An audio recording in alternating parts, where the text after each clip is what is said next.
Hello, Dan Goodman. Welcome to the Doing CX Right show. Hello, Stacy. Thank you for having me. It's a pleasure to be here. Oh, I am super excited to have this conversation with you. Before we start, please tell my audience, who are you, Dan? What do you do professionally? I am an employee advocate. I started this practice about 14, 15 months ago. I don't believe that anyone out there does this other than perhaps maybe attorneys. I help employees resolve disputes with their employer. I am their advocate. I am their resource. I am in their corner. I help them fight through issues and stand up for themselves and not have regret for not doing so. I help level the playing field and to let the employers know that they're not going to bully and walk all over folks anymore.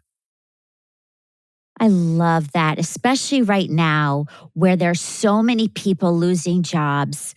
And I like to say, last year, corporate left me. I got that dreaded call and didn't expect that my job was over instantly. Laptop put away.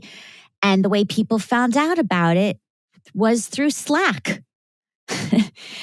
And it's unfortunate, but it's not personal. It's business, but yet it was painful. So we'll get into that and more about employee advocacy.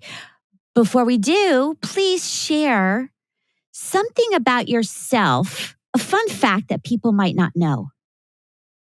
Well, people who knew me for my first 40 plus years or so would be shocked to hear that I am a diehard golfer. I had folks, friends, family that tried to get me to go out for years and years to play. And I'm like, why would I wake up at 5 a.m. to go spend 5 hours hitting some little ball with a stick around the golf course to be frustrated? And if you want to get exercise, that's certainly not it. Well, in my early 40s, I got hooked, and it would be a wonderful day if I could play golf every day. But unfortunately, work does get in the way. But one time soon, maybe that day will come. I bet a lot of people listening share that dream. So yes, very common. And last question about you before we go real deep into the topic, which is something I ask everybody. What would you tell your younger 20-year-old self, Dan, if you could go back in time based on what you know now? I would tell myself to slow down in order to speed up. When you're younger, you have all these plans and goals. You want to break away from your parents and you want to be independent and you want to make your own way. And a lot of times you'll be, impatient. And sometimes it's better to sort of let things play out. When you're older, things just, years go by like a snap. When you're younger, it seems like they just drag along. So enjoy things, invest in the future. You can make mistakes and learn from them. There's plenty of time to rectify things and change your path if that's what's needed. Don't stress it, enjoy life, plan for it, but don't be captive by it. That's kind of what my recommendation. All right, then. Well, let's go deep into customer experience. What does doing CX right mean to you? Well, CX is really the opportunity to differentiate, especially if you're working in a commodity industry. The only way that you can differentiate is how you treat customers, how you present your business, how you value them. With CX, you can build out a brand, you can build loyalty. That it's very important to be able to do so because, one screw up can mean that you lose that customer. And if you tarnish your reputation and your brand, that will stay with you 10 times longer than it took for you to build it up. So that's kind of my thought there. Now, what is the connection between CX and employee workforce experience? That's an interesting question. I say that you got to start with the employees. Without the employees, you don't have a business. Whether it's you're building products, you're selling services, the employees are the lifeblood of the business. So I think how you treat employees will also reflect how you view people and how you view your customers and your prospects. And it's just simply an extension of that. So take care of your employees. They'll take care of your customers. They'll be there for you. They'll be loyal, and they'll go through a wall for you if you show them how much you care. Now, that is obvious, and everybody, I think, understands that at high level, but let's really get actionable. First of all, what are some common mistakes that companies make when they're employees and workforce are there, they're employed. We'll talk about severance after. Okay. I think the biggest issue is transparency and honesty. I think that employees would appreciate that. That's how you build trust. I think that in general, the employee employer relationship lacks transparency, whether it's the employment agreement or the restrictive clauses or severance or your compensation plan or even your stock plans. They oftentimes, are big, thick legal documents that are difficult to understand and get through. Oftentimes, they rely on employees not having the full picture or the full information in order to make informed decisions. And many employers take advantage of that fact. So I just think that honesty, transparency, mutual respect, kindergarten rules, treat people the way that you want to be treated. Treat people the way that you would want your own children to be treated. And if people did that more often, instead of being selfish about things, I think it would be a better world that we all live in. Go back to kindergarten basics. Absolutely. When I think about employee experience, there is a major gap in when it comes to letting people go. So companies, I notice, do onboarding well. They bring them in. Sometimes I've had it where I've shown up and there was no computer for a week, but we'll put that aside. And then the employee experience through their journey is good or okay sometimes. But then the letting go process is absolutely awful. Now, I want to dig into that for a second around severance.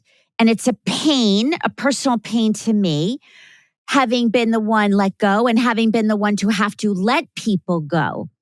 So, first of all, how can companies ensure that they are handling employee severance in a way that is fair and beneficial to both the company and the employee? Well, I think the first thing we need to do is be honest about why employers offer severance, right? There's sort of a misconception out there. It's literally the opposite of reality. They tell you that you're an employee at will. They can let you go at any time they want, whether you are an employee at will or not, based on protected classes. They tell you that they have no legal obligation to offer you severance, which is true. And they sort of give you this impression they're doing it because they're kind or they like you or they care. And it's not the case at all. They do it for their own selfish reasons 100% of the time. And that's so that you'll sign a release of liability to promise to never sue and to give up any claim that you'll have, past, present, future, known and unknown. And that's the sole reason why they do it, to tie off loose ends. If you do not give up your rights, then in theory, you're a liability potentially hanging over the head of the employer until the statute of limitations runs out. Once you sign that, you've given up all your rights. You literally no longer existed. So the first thing is to sort of understand why they offer it. So, and then to be able to negotiate it from that perspective. So when you're told that they don't have to and they're doing you a favor, you're not really in the same stance to want to negotiate it as if you understand what their true motivation is for doing it. And they're literally paying you a chunk of money for your signature on release of liability.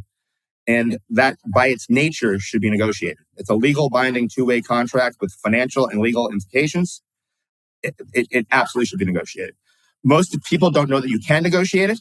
If they do, they don't even know where to start or how to do it, or they are too traumatized to want to relive it, or they want to move on to their next job and go. As a result, employers rarely ever offer what they're willing to pay in the initial offer. So if you can put together a compelling reason why it's in the best interest of the employer, not you, which is what everybody fails in negotiation, more often than not, significantly more often than not, you'll be able to negotiate a better offer. So I want people to understand something very significant about this. And companies who do laying off,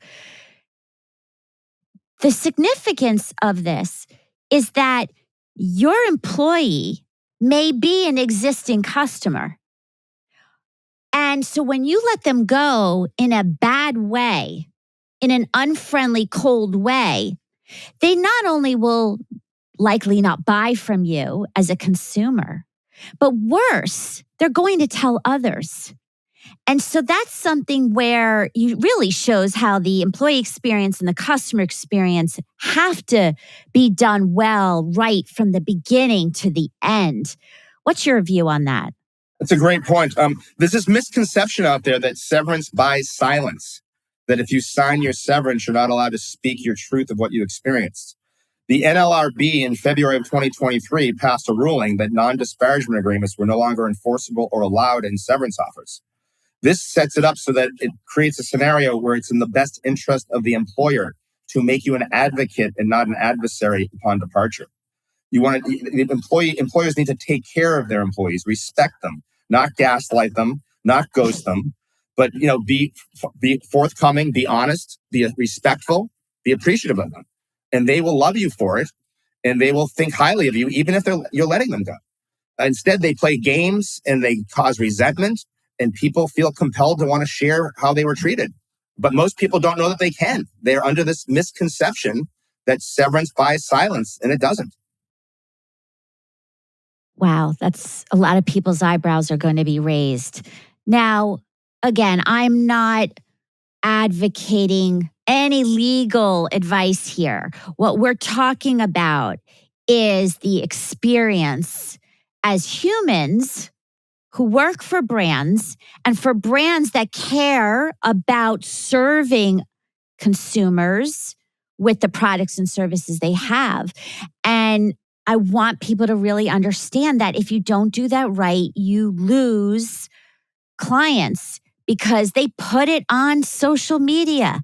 They talk on podcasts. Now, we're not talking brand names here, but they do, right? And that can really hurt your reputation. With severance packages and exits, what can employees do to negotiate better?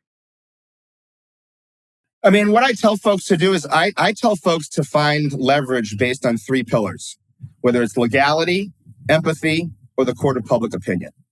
So what you need to do is you want to show the employer that you're not full of hot air, you're not making blind threats, that you're not telling them about what you need because they don't care. You want to show them why it's in their best interest and what options you have available to you should they be unwilling to be fair and reasonable. So it's not a one-way street. It's not jammed down your throat. You have every right to share your truth. If you're discriminated against, you can file an EEOC claim. If you had compensation that wasn't paid or stolen from you, you can go file a claim with the Department of Labor. You can share your truth publicly.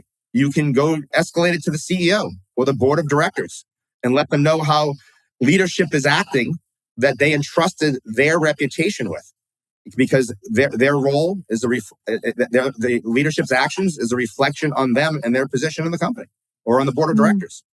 So I tell folks not just to sit there and silently take it and go away a victim and carry that regret for years or decades for not standing up to it. And even if you don't have success doing it, you'll be able to put it behind you and move forward and not have this carry on for years and years. And it's very important that people do that. Now, being a positive person, I want to flip this around and say that what can brands do well in their exit process to prevent this ugliness? Because, hey, we need to all get along back in kindergarten style and play in the same playground. So what does great look like? I'll tell you what great looks like. I had it happen to me once way back when in the early 90s, okay? And I've done a few posts about this. There's a right way and a wrong way of letting people go, okay? If you need to let somebody go, I mean, this whole idea of PIPs, I'm just so against in every way. I want employers should be transparent.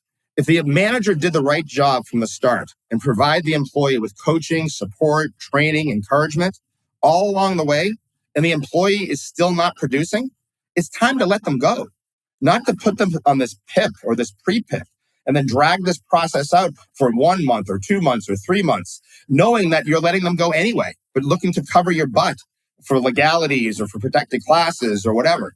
The employee would be so much more grateful, would be such an advocate for the company, as I have been for this one company that did this with me. Go to them and say, hey, it's not working out. You know this yourself. We communicate every single week. What we're going to do right now is you're an employee at will or not, if they're in a protected class, we're going to let you go. But instead of just cutting you loose right now, we're going to give you the next 30 or 60 days as an employee to still be an employee, still be on payroll, still have healthcare and all the benefits. You can come in and do your job or not. You can spend as little time working here or not. and take this time now to go find a job. And if after the 2 months you haven't found one, we'll give you a severance package, 2 to 4 weeks, hopefully closer to 4, for every year that you worked. You will never have an issue to complain about the employer. You'll be so grateful for the way that they treated you and the respect and transparency that they gave you. And even if you haven't found a job in that time period, you'll have nothing but positivity and appreciation for the honesty and respect that they did this with. So, these idea of doing PIPs and wasting all this time for 2 months and the anxiety, wondering whether this is a real PIP and whether I can keep my job or not, or whether this is just intended to set me up for a termination. And then putting that plan together with HR, with your manager, having your manager monitor it for weeks and weeks and weeks, knowing that they're just going through the motions, but there's never any intent of keeping the employee. The PIP itself, it's not deserved. It's unachievable. It has things in it that they've never been asked to do, just so the manager can micromanage them to death, so that the employee actually beats this unachievable main goal. They have something they can terminate them for because they didn't meet the nitpicking micromanagement one. All right, you brought up a lot about managers. So obviously, leadership drives a culture. Leadership actually impacts significantly the customer experience fueled by the employee experience. So, how do you actually, if we were going to throw away PIPs, then what do leaders need to do? What do they need to learn and be supported to actually change this big challenge?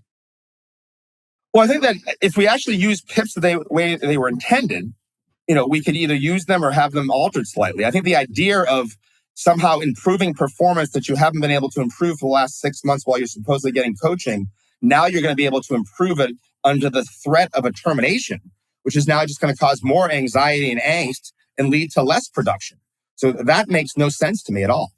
I think that if you provide ongoing support, communication, assistance, that creates a culture where the employee feels comfortable, they feel supported, there's an open door.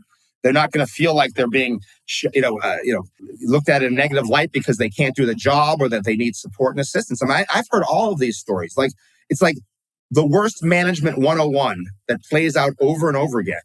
It's literally the opposite of what you would think that people would just naturally want to do to support employees. They don't want to be bothered. They want people who can come in and hit the ground running and not basically do the blocking and tackling that a lot of managers are supposed to be doing. Yeah, it really starts with leadership.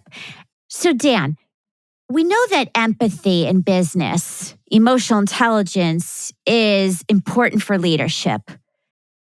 People are trained to do their job. They learn how to use the tools and technology. Yet I question, are they actually trained to let people go with care and a sense of belonging, even though you're no longer going to belong to the brand? What is your perspective on that training for the leaders?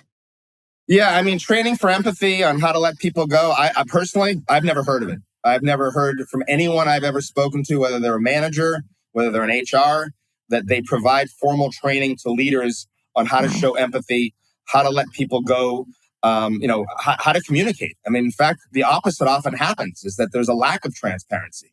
You want to talk about empathy and letting people go? Do you know how most people are let go today? They're on a Zoom call, and while the call is still going on, they're shut out from their systems, and they have to finish the call on a telephone call. That's how people are being let go every day. It's just ripping of dignity, ripping them out of any type of respect. There's no need to do it that way. If you trusted them enough while they're an employee the entire time, why don't you trust them enough to treat them with dignity and respect when you're letting them go? That's a great example. Another one is this happened to me on a Zoom call, thinking it's a one-on-one friendly chit chat with the boss, and then all of a sudden, two people come on the Zoom, and I'm like, I'm not expecting anybody to join. So it's then HR, and then they tell my boss they can leave. Yeah. And then I'm like, what is going on here? So it's like both scenarios are heartbreaking. And you've never met the HR people that are letting you go. That's a different story. Yes, but I want to say something that's really important because this is a pain point, and that is grieving.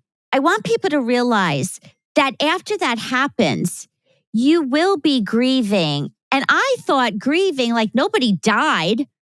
Why am I grieving? But grieving doesn't only come with death. It's an amazing point you're bringing up. When I first started this practice, it was about helping people stand up, negotiate a better offer, their employment agreement, better salary, a better severance. What I came to learn pretty quickly is that was secondary. That the value that we're bringing here is to help them remind them who they are. Folks are often traumatized. They're gaslit. They're stolen from. They're lied to. Trust has been broken. They've worked for companies for 5, 10, 15 years or more, and they're discarded with no rhyme or reason, no communication, often for wrong reasons. I mean, I've worked with so many people in this situation, and they're a shell of themselves. They start to question themselves. What have I done wrong? What could I have done differently? Their self-confidence starts to get sapped. They start to think this is a reflection on them. It's not. This happens every day to tens of thousands of people for all the wrong reasons, and they personalize it. This is on the employers. This is on leaders who are making bad decisions for the wrong reasons, being short-sighted and treating folks in this manner. It is not on you. You do not let it reflect on you. This is an opportunity for great things to happen. I would say 75% of the time, when people are let go, they're traumatized, they're as low as they can be. 3 to 6 months later, they are in a great position, grateful for the fact that they were let go because they wouldn't be in this great spot otherwise. Ooh, that's very positive, and I want people to take that note down because when you're grieving, and I do tell people to pause, don't jump into the next thing right away. Allow yourself time to pause. And truth be told, if corporate didn't leave me, I wouldn't be here now talking to you and speaking on stages everywhere. So you're right. Like life does happen, it does deliver. We just don't know why at the time. Yeah, and you're just going to be able to not get down, not take it personally, and put yourself in a position where when that opportunity comes, you're ready to strike. Yeah. Yeah. Well, again, I don't want to keep this all too personal, but I think it's important for people listening that if you're a leader, you have a chance to do every experience, the entire employee journey right from beginning to end. And what would be your addition, the best leadership advice? I guess I would say is that every person is different. Everyone has their own definition of success. Everyone has different things that motivate them. And one Hmm. size doesn't fit all. That you should have different approaches and different strategies with different people on your team and meet them where they are or meet them in the middle. And don't expect everyone to come to where you are. To have an open mind, to respect others, that encourage open communication, that no one knows everything and everyone is made up of all their collective experiences. And if you have an open door policy, allow people to feel free to make suggestions. That's how we all grow together and learn together and create a healthy environment. Mm. And what does this have to do with customer experience? People might be saying, again, as we both agree, there is no customer without a great employee staff experience. And when you let them go, they do tell others their story and it will absolutely impact your brand. Yep. I see that every day. Yeah. And is there any other key takeaway you want people to remember?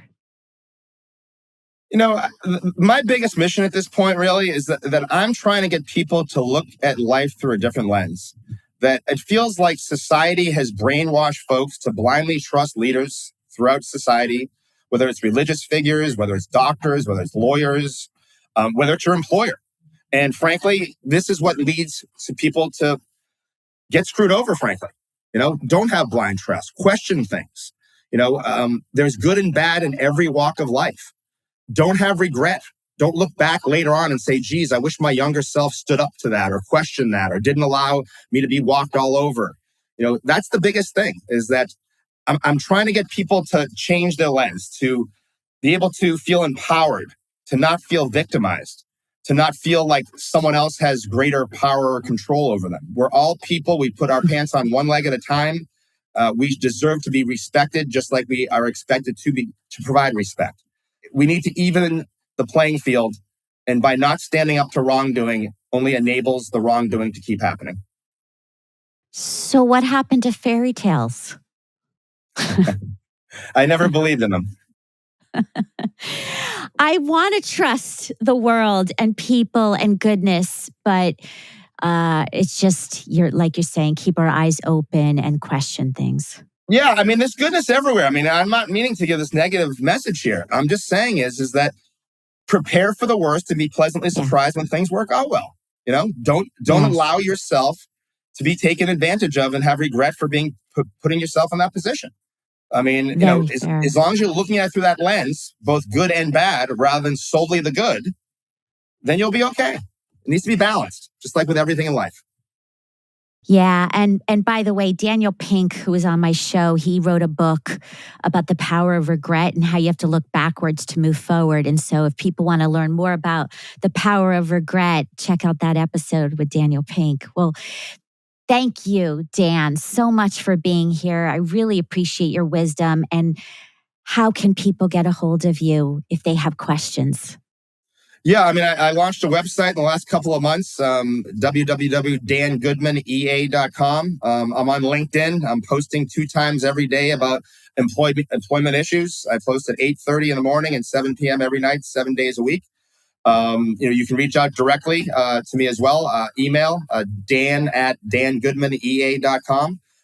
Happy to help. I'm happy to help navigate the landmines that employees have to navigate around every single day with their employer. Thank you again. Appreciate you. Thank you. It's been a pleasure.